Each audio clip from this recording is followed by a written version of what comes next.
साय नमः। श्री सरस्वत्यै नमः। श्री वागीश्वरी देव्यै नमः। श्री स्वस्तानी परमेश्वरी नमः। आज पनि म हजुरहरूको समक्ष 10औं अध्याय लिएर उपस्थित भइरहेको छु। श्री वागीश्वरी माता नेपाली मन्दिर समिति र हाम्रो स्वाभिमान ट्रस्टको संयुक्त आयोजनामा नई दिल्लीबाट भइरहेको यो अनलाइन कार्यक्रममा आजको कार्यक्रमको सुरुवात गर्नको लागि हजुरहरू सबै श्रोतावृन्दहरूलाई हातमा गन्धक क्षतपुष्प लिएर श्री स्वस्तानी देवीको प्रार्थना गर्न म अनुरोध गर्दछु। श्री स्वस्तानी परमेश्वर्यै नमः। यं ब्रह्मा वरुणेन्द्र रुद्रमरुतस् तुन्वन्ति देवैस्तवै वेदै साङ्गपदक्रमोपनिषदैर्गायन्ति यं सामगा ध्यानावस्थिततद्गतेन मनसा पश्यन्ति यं योगिनो यस्यान्तम् अविदुषुरासुरगणा देवाय तस्मै नमः। श्रीमच्चन्दनचर्चितो जलवपु शुक्लाम्बरा मल्लिका मालालङ्कृतकुण्डला प्रविलसन् मुक्तावली शोभिता सर्वज्ञाननिदान पुस्तकधरी रुद्राक्षमालाधरी वाग्देवी वदनाम्बुजे वसतु मे त्रैलोक्यमाता चिरम्।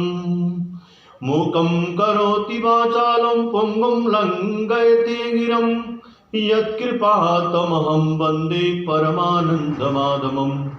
नमो भगवते तस्मै व्यासाय अमिततेजसे यस्य प्रसादत वक्ष्यामि नारायण कथामिमाम्। ओम श्री स्वस्तानी देव्यै नमः। नवम स्कंदमा हामीले नवम अध्यायमा हामीले भगवान शिवजीले सतीदेवीको शवलाई लिएर पृथ्वी भ्रमण गर्न निक्लिनु भयो र जहाँ जहाँ सतीदेवीका अङ्गहरू खसे महासिद्ध पीठ भए। त्यही क्रममा आज हामी 10औं अध्यायमा हामीले कथा श्रवण गर्न गइरहेका छौँ। कुमारजी आज्ञा गर्नुहुन्छ, कुमारजी भन्नुहुन्छ, कुमारजी आज्ञा गर्नुहुन्छ कि फेरि जब शिवजीले सतीको शरीरलाई लिएर पीठमा बोकेर हिँडिरहनु भएको थियो, वहाँ घुम्दा घुम्दै राजगृहमा गई दाहिने कुनो पतन भयो। राजगृह पीठ राजगृहेश्वरी देवी उल्कामुखी योगिनी महेश्वर उत्पत्ति भई शिवशक्ति स्वरूपले रहनुभयो। त्यस मोक्ष भूमिमा वायु आई सुगन्ध बहाई तपस्या गरे। ईश्वरी प्रसन्न भई वरदान ल्याऊ भन्नुभयो। वायुले जीवात्मा जति छन् तिनको प्राणवायु हुन सकौं भनेर वर मागे। ईश्वरीले प्रसन्न भई तथास्तु भनी वरदान दिनुभयो। फेरि महापन्थमा गई देवरे कुइनो पतन भयो। महापन्थ पीठ प्रचण्ड चण्डिका देवी रेणुका योगिनी विश्वामित्रेश्वर महादेव उत्पन्न भई शिवशक्ति स्वरूपले रहनुभयो। त्यस पुण्यभूमिमा अप्सराहरू आई नाना प्रकारले नाच गान गरी तपस्या गरे। ईश्वरी प्रसन्न भई वर ल्याऊ भन्नुभयो। अप्सराहरूले इन्द्रादि देवताहरूलाई मोह गर्न सकौं भनेर वर मागे। ईश्वरीले तथास्तु भनी वरदान दिनुभयो। फेरि कोल्हापुरमा गई उदर पतन भयो। कोल्हापुर पीठ महालक्ष्मी देवी नंदा योगिनी शमशानेश्वर महादेव उत्पत्ति भई शिवशक्ति स्वरूपले रहनुभयो। त्यस पुण्यभूमिमा गरुण आई नाना प्रकारको रत्नहरू र फूल फल चढाई पूजा गरे र ईश्वरी प्रसन्न भई वरदान ल्याऊ भन्नुभयो। गरुडले नागहरू मेरा आहार हुन् भनेर वर मागे। ईश्वरीले तथास्तु भनेर वरदान दिनुभयो। फेरि एकापुरमा गई दाहिने घुँडो पतन भयो। एकापुर पीठ सात्विक्षी देवी शंकु पाप योगिनी उत्तमेश्वर महादेव उत्पत्ति भई शिवशक्ति स्वरूपले रहनुभयो। त्यस पुण्यभूमिमा शिलाहरू आई तपस्या गरे। ईश्वरीले प्रसन्न भई वरदान ल्याऊ भन्नुभयो। शिलाहरूले देवताहरूको अङ्गमा लागौँ भनी वर मागे। ईश्वरीले तथास्तु भनी वरदान दिनुभयो। फेरि ओंकारेश्वरमा गई माथिल्लो ओठ पतन भयो। ओंकार पीठ मातृका देवी पूर्णेन्दरी योगिनी संतानेश्वर महादेव उत्पन्न भई शिवशक्ति स्वरूपले रहनुभयो। त्यसको मोक्ष भूमिमा कल्प वृक्ष आई नाना तरहका फूल फल चढाई पूजा गरे। ईश्वरी प्रसन्न भई वरदान ल्याऊ भन्नुभयो। कल्प वृक्षले चिताएको वस्तु फलाउन सकौं भनेर वर मागे। ईश्वरीले प्रसन्न भई तथास्तु भनी वरदान दिनुभयो। फेरि जयन्तीपुरमा गई कलेजो पतन भयो। जयन्तीपुर पीठ जयन्ती देवी खेचरा योगिनी कल्पेश्वर महादेव उत्पत्ति भई शिवशक्ति स्वरूपले रहनुभयो। त्यस सिद्ध भूमिमा तुलसी कुश आई तपस्या गरी। ईश्वरी प्रसन्न भई वरदान ल्याऊ भन्नुभयो। तुलसी कुशले स्वर्ग मत्स्य पाताल तिनी लोकका जनले हामीलाई मानुन् भनी मागे। ईश्वरीले तथास्तु भनी वरदान दिनुभयो। फेरि उज्जैनमा गई रगतको डल्लो पतन भयो। उज्जैन पीठ महाकाली देवी लोला जिह्वा योगिनी भंगेश्वरी महादेव उत्पन्न भई शिवशक्ति स्वरूपले रहनुभयो। त्यस सिद्ध भूमिमा हिमालय पर्वत आई तपस्या गरे। ईश्वरी प्रसन्न भई वरदान ल्याऊ भन्नुभयो। हिमालय पर्वतले देवता दैत्य मनुष्य सबैलाई मोक्ष दिन सकूं भनेर वर मागे। ईश्वरी प्रसन्न भई तथास्तु भनी वरदान दिनुभयो। फेरि चरित्रपुरमा गई दाहिने कर्म पतन भयो। चरित्रपुर पीठ सुवर्णेश्वर देवी चित्रवर्ण योगिनी काव्येश्वर महादेव उत्पत्ति भई शिवशक्ति स्वरूपले रहनुभयो। त्यस पुण्यभूमिमा योगिनी गणहरू आई तपस्या गरे। ईश्वरी प्रसन्न भई वरदान ल्याऊ भन्नुभयो। योगिनी गणहरूले यज्ञ सिद्ध होस् भनी मागे। ईश्वरीले तथास्तु भनी वरदान दिनुभयो। फेरि छिरिकापुरमा गई भूमि पतन भयो। छिरिकापुर पीठ युगाद्यादेवी कलंकी योगिनी सहस्र नेत्रेश्वर महादेव उत्पन्न भई शिवशक्ति स्वरूपले रहनुभयो। त्यस मोक्ष भूमिमा मातृका गणहरू आई नाना उपचारले पूजा गरी तपस्या गरे। ईश्वरी प्रसन्न भई वरदान ल्याऊ भन्नुभयो र मातृकागणले स्थानको मालिक हुन पाऊँ भनेर वर मागे। ईश्वरी प्रसन्न भई तथास्तु भनी वरदान दिनुभयो। फेरि हस्तिनापुरमा गई दाहिने कुम पतन भयो। हस्तिनापुर पीठ चण्डेश्वरी देवी कोटराक्षी योगिनी सुमुखाश्वर महादेव उत्पत्ति भई शिवशक्ति स्वरूपले रहनुभयो। त्यस पुण्यभूमिमा सुदर्शन चक्र आई तपस्या गरे। ईश्वरी प्रसन्न भई वरदान ल्याऊ भन्नुभयो। भन्नुभयो र सुदर्शन चक्रले संहारकर्ता हुनु पाऊँ भनी वर मागे। ईश्वरीले तथास्तु भनी वरदान दिनुभयो।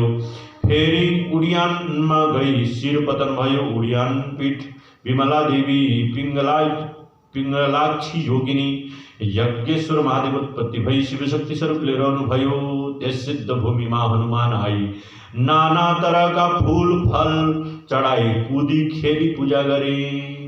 ईश्वरी प्रसन्न भई वरदान ल्याऊ भन्नुभयो र हनुमानले रामचन्द्रको सेवक भई लंका दाह गर्न सकूं भनेर वर मागे।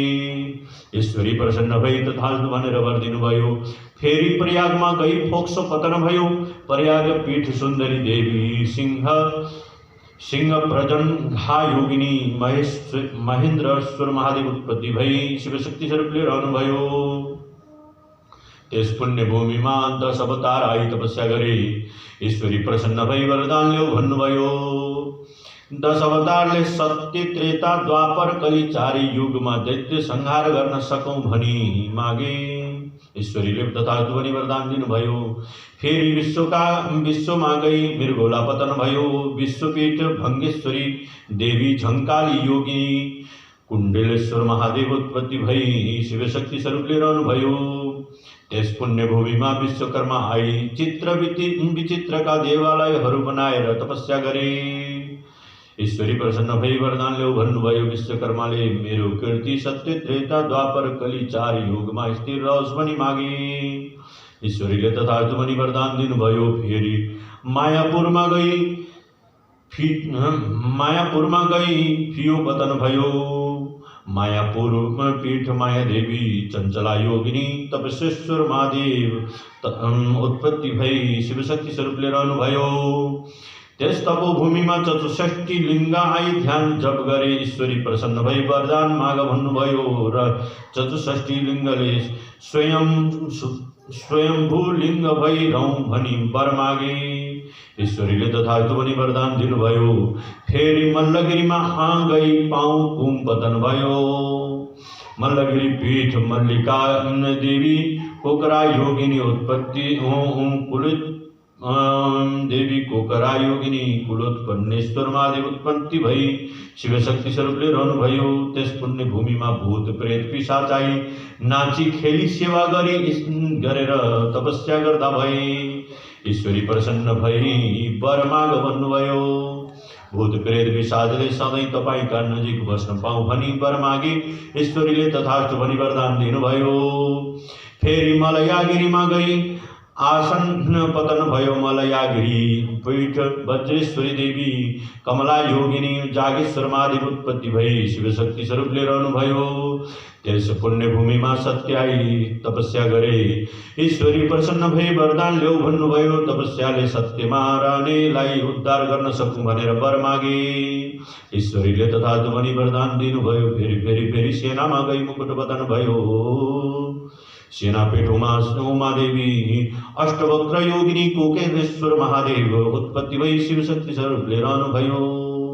त्यस पुण्य भूमिमा आदित्यादि नवग्रह आई तपस्या गरे। ईश्वरी प्रसन्न भई वरदान ल्याऊ भन्नुभयो। आदित्यादि नवग्रहले जगतको हानि लाभको अधिकार मैले पाऊँ भनेर वरदान माग्दा भए। ईश्वरीले तथास्तु भनी वरदान दिनुभयो। फेरि मेरुगिरीमा गई सूची स्थान पतन भयो।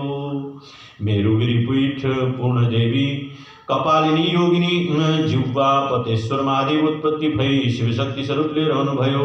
त्यस मोक्ष भूमिमा सप्त नागहरू आई हीरा मोती माणिक्य नाना रत्न चढाई पूजा गर्दा भए। ईश्वरी प्रसन्न भई वरदान ल्याऊ भन्नुभयो। सप्तनागले हाम्रा शरीर अगम्य होस् भनी मागे।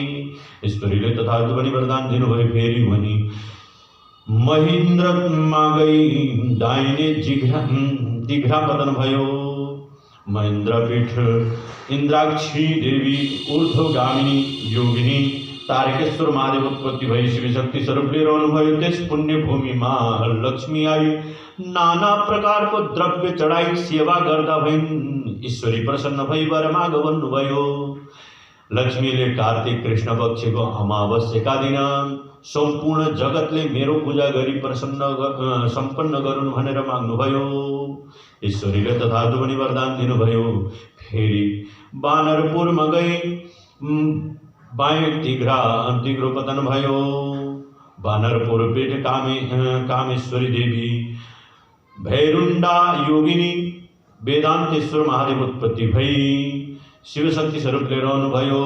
त्यस मोक्ष भूमिमा कमल आदि नाना पुष्पहरू आएर पुष्पहरूको सुवासन दिएर तपस्या गरे। ईश्वरी देवी प्रसन्न भएर लो वरदान ल्याऊ भन्नुभयो। कमला आदि फूलले उषाकालमा हामी प्रशस्त हुन सकौं भनेर वर मागे। ईश्वरीले तथास्तु भनी वरदान दिनुभयो। फेरि हिरण्यपुरमा गई गर्भस्थान पतन भयो। हिरण्यपुर पीठ नवरत्नेश्वर देवी त्रिपुरेन्द्र योगिनी नारदेश्वर महादेव उत्पन्न भई शिवशक्ति स्वरूपले रहनुभयो। त्यस पुण्य भूमि में सरस्वती आई अनेक स्तुति गर्दा ईश्वरी प्रसन्न भई वरदान ल्याऊ भन्नुभयो। सरस्वतीले जीवात्मा जति छन् तिनका बोलीमा मेरै बास होस् भनी वरदान माग्नुभयो र ईश्वरी प्रसन्न भई तथास्तु भनी वरदान दिनुभयो। फेरि महालक्ष्मीपुरमा गई बाई करङ पतन भयो। लक्ष्मीपुर पीठ कमलाक्षी देवी दिगंबरा योगिनी त्रिकुटेश्वर महादेव उत्पत्ति भई शिवशक्ति स्वरूप रहनुभयो। त्यस सिद्ध भूमिमा अणिमादिक अष्टसिद्धि आई योग मार्गले तपस्या गरे। ईश्वरी प्रसन्न भई वरदान ल्याऊ भन्नुभयो। अष्टसिद्धिले हामी अमर हुन पाऊँ भनी वर मागे। ईश्वरीले तथास्तु भनी वरदान दिनुभयो र फेरि उद्यानमा गई अड्याउलो पतन भयो। उद्यान पेट त्रिपुर सुंदरी देवी सुशांको मुंदरी योगिनी भैरवेश्वर महादेव उत्पन्न भई शिवशक्ति स्वरूप रहनुभयो। त्यस आनंद भूमि में मेघ आई मानसिक उपचार ने पूजा गरे। ईश्वरी प्रसन्न भई वरदान ल्याऊ भन्नुभयो। मेघले संसारलाई जलदान दी उद्धार गर्न सकूं भनेर वर मागे। ईश्वरीले तथास्तु भनी वरदान दिनुभयो। फेरि छाया छत्रमा जाँदा छाया छत्रमा गई शेष अंग रहेका सती का अंगहरू पतन भए।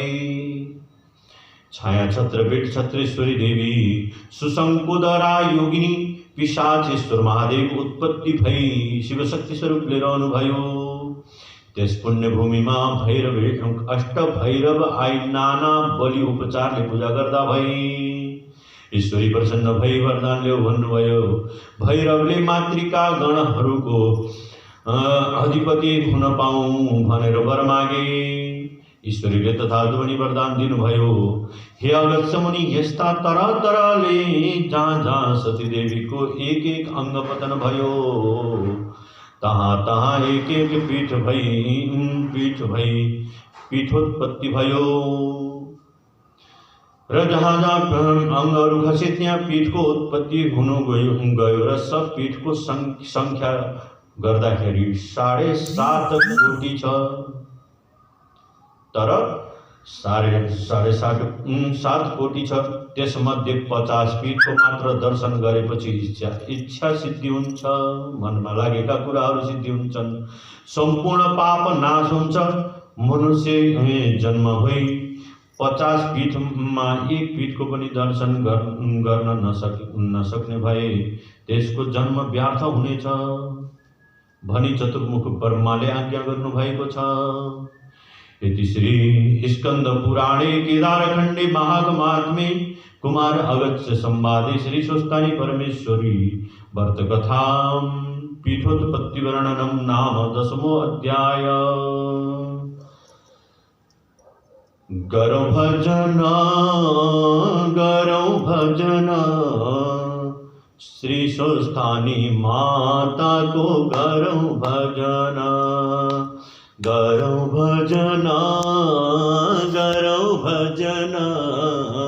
श्री स्वस्थानी माता को गरौ भजन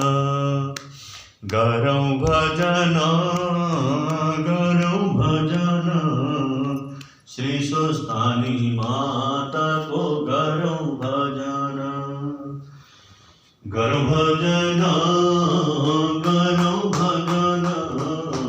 श्री स्वस्थानी माता को गरौ